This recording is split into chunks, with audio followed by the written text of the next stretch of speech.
നമ്മുടെ mango season ആകുമ്പോൾ ഒരു സ്വീറ്റ് ഉണ്ടാക്കില്ലേ എങ്ങനെയാണ്. അപ്പം ഞാൻ ഉണ്ടാക്കാൻ പോകുന്നത് ബംഗാളി സ്വീറ്റായ ബാപ്പാ ദോയിയാണ്. നമ്മൾ വെറുതെ മാങ്ങ പുളിശ്ശേരിയൊക്കെ മാത്രം ഉണ്ടാക്കിയ പോരല്ലോ. അപ്പോൾ നമുക്ക് ഒരു വെറൈറ്റി ഐറ്റം പിടിക്കാം, ആം ബാപ്പാ ദോയി. ഇതൊരു ബംഗാളി സ്വീറ്റാണ്, തൈരും മാങ്ങയൊക്കെ വെച്ച് ഉണ്ടാക്കുന്നതാണ്. സോ നമുക്ക് തുടങ്ങിയാലോ, ലെറ്റ്സ് ഗോ. അപ്പം മാങ്ങയെല്ലാം നന്നായിട്ട് ചോപ്പ് ചെയ്തെടുത്തിട്ടുണ്ട്. ഇത് നമുക്കിനി നന്നായിട്ട് പേസ്റ്റ് പോലെ അടിച്ചെടുക്കണം. ഇത് ജസ്റ്റ് ഡെക്കറേഷന് വേണ്ടിയിട്ട് ഞാൻ കുറച്ച് മാറ്റി വെച്ചതാണ്. അപ്പോൾ ഇത് മൊത്തത്തിൽ അടിച്ചെടുത്തുകൊണ്ട് വരാം.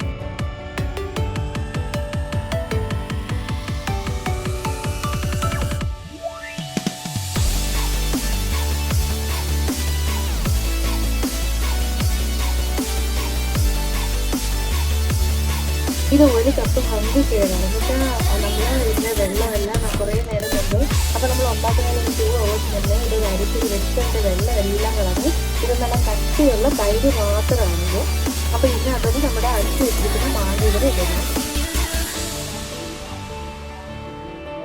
1 കപ്പ് തൈരാണ്, 1 കപ്പ് മാങ്ങയാണ് കേട്ടോ നമ്മൾ ഇടുന്നത്. ഇത് നന്നായിട്ട് മിക്സ് ചെയ്ത് കൊടുക്കുക.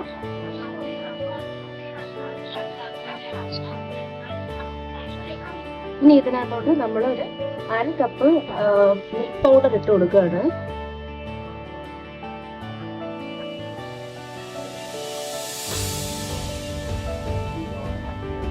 അപ്പോൾ ഇനി കണ്ടൻസ് മിൽക്കാണ് ഇടുന്നത്. അപ്പോൾ നമുക്ക് കണ്ടൻസ് മിൽക്ക് ഒഴിച്ചു കൊടുക്കാം.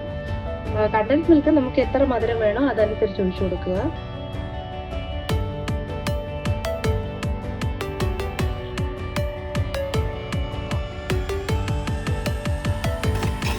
അപ്പോൾ ഇതെല്ലാം കൂടെ നന്നായിട്ട് കുഴച്ച് കൊടുക്കുക.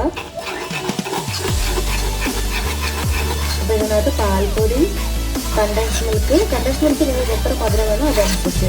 ഇനി ഞാൻ കുറച്ച് ഒരു 2-3 സ്പൂൺ ഓഫ് ഷുഗറും ഏലക്കയും കൂടെ പൊടിച്ചതാണ് ഇതുകൂടി ഇതിനകത്ത് ഇട്ട് കൊടുക്കുന്നത്. ഇനി എല്ലാം കൂടെ ഒന്ന് മിക്സ് ചെയ്തെടുക്കണം. അത് നല്ല സ്മൂത്ത് പേസ്റ്റ് ആവുന്നുണ്ട്. ഇത് മിക്സ് ചെയ്തതിന് ശേഷം ജസ്റ്റ് ഒന്ന് പ്ലെയിൻ ആക്കി എടുത്തിട്ട് നമുക്കിനി ഒരു ഇതിൻ്റെ മേളിലൊരു ഫോയിൽ വെച്ചിട്ട് നമുക്കിതിനെ സ്റ്റീം ചെയ്തെടുക്കണം.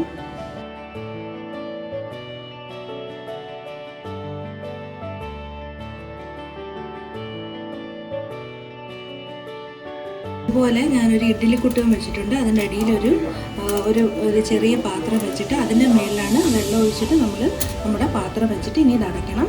ഇതൊരു 15 മിനിറ്റ് നമുക്കിതിൽ സ്റ്റീം ചെയ്തെടുത്തിട്ട് നമുക്ക് ജസ്റ്റ് വെന്തോന്ന് നമുക്ക് ജസ്റ്റ് ഒന്ന് നോക്കിയാൽ മതി. അപ്പോൾ ഇത് ശരിയാവും. അപ്പോൾ നമുക്കൊരു 10 മിനിറ്റ്സ് ഒരു മീഡിയം ചൂടിൽ നമുക്കിതിനെ ആവി കയറ്റാം. അപ്പം നമ്മുടെ ആം ബാപ്പാ ദോയി ആയിട്ടുണ്ട് കേട്ടോ. ഇനി നമ്മളിതിനെ നല്ല റൂം ടെമ്പറേച്ചർ ആയതിനു ശേഷം ഒരു 2 hours എങ്കിലും നന്നായിട്ട് ഫ്രിഡ്ജിൽ വെച്ച് തണുത്തതിന് ശേഷമേ ഉപയോഗിക്കാൻ പാടുള്ളൂ. അപ്പോൾ നമുക്കിനി റൂം ടെമ്പറേച്ചർ ആവട്ടെ, അതുവരെ വെയിറ്റ് ചെയ്യാം. ഇതേപോലെ ഒന്ന് അലങ്കരിച്ചിട്ട് കൊടുക്കുക. നമ്മൾ ചോപ്പ് ചെയ്ത് വെച്ചിരുന്ന മാംഗോസ് ഇതിനകത്തോട്ട് ഇട്ട് കൊടുക്കുക. എന്നിട്ട് റൂം ടെമ്പറേച്ചർ ആയതിനു ശേഷം നമുക്ക് ഫ്രിഡ്ജിൽ വെച്ച് തണുപ്പിച്ചെടുക്കാം. കാണാൻ നല്ല ഭംഗിയുണ്ടല്ലേ, യമ്മി യമ്മി. അപ്പം നല്ല കൂളായിട്ട് നല്ല സ്വീറ്റായിട്ടുള്ള നമ്മുടെ ആം ബാപ്പാ ദോയി റെഡി ആയിട്ടുണ്ട്. അപ്പോൾ ഇതേപോലെ എല്ലാവരും ഒന്ന് ട്രൈ ചെയ്ത് നോക്കണം. ഇപ്പം മാങ്ങ സീസണാണ്, എല്ലാവർക്കും മാങ്ങ അവൈലബിൾ ആണ്. തൈര്, മാങ്ങ നമുക്ക് അവൈലബിൾ ആയിട്ടുള്ള ഇൻഗ്രീഡിയൻസ് മാത്രമുള്ളൊരു ഡിഷാണ്. അപ്പോൾ എല്ലാവരും ഇങ്ങനെ ഒന്ന് ട്രൈ ചെയ്ത് നോക്കണം, ആം ബാപ്പാ ദോയി. അപ്പോൾ ഇതേപോലുള്ള വെറൈറ്റി വീഡിയോ ആയിട്ട് ഞാൻ ഇനിയും വരാം. അപ്പോൾ എൻ്റെ ചാനലൊന്ന് സബ്സ്ക്രൈബ് ചെയ്യാൻ ആരും മറക്കരുത് കേട്ടോ. ഞാൻ ഇനി ഇതേപോലുള്ള അടിപൊളി വീഡിയോ ആയിട്ട് ഇനിയും വരാം. അതുവരെ ബൈ.